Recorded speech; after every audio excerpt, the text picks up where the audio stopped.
Hi everyone! Greetings from Australia and welcome back to our channel. My name is Ruth and I am an Australian legal practitioner here based in Australia, and my role is to help my clients obtain visas to Australia. Well, in today's video, I will be sharing on the changes on the GTI or Global Talent Visa program under the Masters and Honours stream. Now, please do not treat the contents of this video as legal advice because we do assess each case on a case-by-case basis. However, I believe that the contents of this video will give you valuable information about the latest changes on the GTI visa program under the Masters and Honours stream. So let's get started. So there have been new changes under the GTI or Global Talent Independent Program. And the changes actually came into effect on the 20th of January 2021. And right now, it appears that this program actually prevents Masters and Honours students from receiving an invitation based solely on their academic qualifications. Now, that said, do not lose hope because this program is actually still available for Masters and Honours students if you meet these 7 things. So today I will go through the 7 things with you if you are a Masters or Honours graduate and you are interested in the GTI program stream. So the first criteria is that you must be able to demonstrate that you are highly skilled in one of the 7 target sectors. So that's very, very important. Now, what are the 7 target sectors? So let's see if you meet these requirements. The first one is ag tech. The second one is space and advanced manufacturing. The third one is fintech. Fourth is energy and mining technology. Fifth, med tech. Sixth, cybersecurity. And finally, number 7, quantum information, advanced digital data science and ICT. So if your qualification and your skills match one of these 7 categories, then they may be hope for you.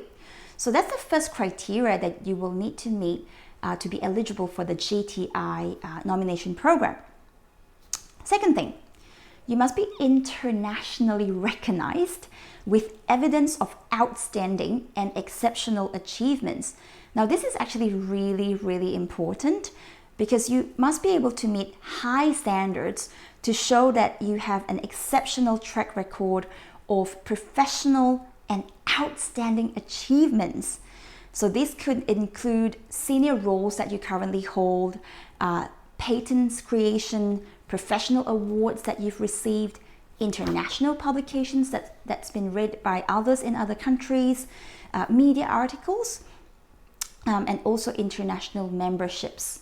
So this is really important because you must be able to show that you stand out. See, the name of the visa is called Global Talent Visa. You need to be able to convince immigration that you are of one of the greatest talent in the world for you to be invited to apply for this program. So that's the second thing. You must be internationally recognized. Okay. Number 3, you must be prominent in your field of expertise. Number 4, you can provide evidence that you would be an asset to Australia in your field of expertise. So this is fairly important because you must be able to show that you can actually contribute to the Australian economy, and that was really the spirit or the heart of the creation of the GTI visa. The Australian immigration definitely encourages you to apply if they feel that you can actually contribute or make a huge contribution to the growth and to the Australian economy. So that's the 4th. Number 5, you can show and prove that you have no difficulty in obtaining employment in Australia or becoming established in your field. So pretty much the 5th criteria is that you have to show that your skill is on the wanted list, not something that, you know, Australia doesn't need. And so that would take some convincing, and you can do that in the form of research, market research. You can do that in the form of statements. You can do that in the form of advertisements for the positions, such as on Seek or Indeed.com, which are some of the advertising sites in Australia. So yeah, just pretty much building a convincing story and convincing the case officer to choose you, to say that you are the most talented one and you can contribute to Australia. The sixth criteria, you have a recognized organization or individual in Australia to endorse you as a global talent. So it is important that the organization or the person has to be an Australian or an Australian organization. So if you know a colleague or a friend, you may be able to ask them. However, the catch is the friend or the organization has to be also very well established and recognized in the same field as you. For example, if you nominate yourself under medtech, then the person who is endorsing you has to also be very well known in the medtech industry. Okay. And finally, the seventh criteria is you should also have the ability to attract a salary at or above the Fair Work High income threshold. So what does that mean? So that means that if you were to land on a job in Australia, then you should be able to show that you are going to be paid at least about 154,000. If that's the salary offer, then you should be okay to be eligible for this visa. So that's the fair income threshold or high income threshold.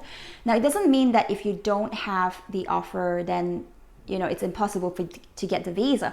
But if you do have that, if you're currently being paid that amount or above that amount, then the likelihood of success is greater than if you haven't had a track record of being paid the fair high income threshold. So I hope the information today is helpful. I do see that some of my clients were a bit disappointed. Some of our new clients who made queries felt like, oh, am I missing out? Well, technically, yes, but if you do meet all these 7 things, then there is still hope for you to apply under the GTI stream for the Masters and Honours stream. So if you need help with your visa application, please don't hesitate to drop us an email on the email address below, and it would be our pleasure to assist. And I just want to wish you all the best in your future visa endeavors, and thank you so much for taking the time to watch our video today. Thank you and see you next time. Bye.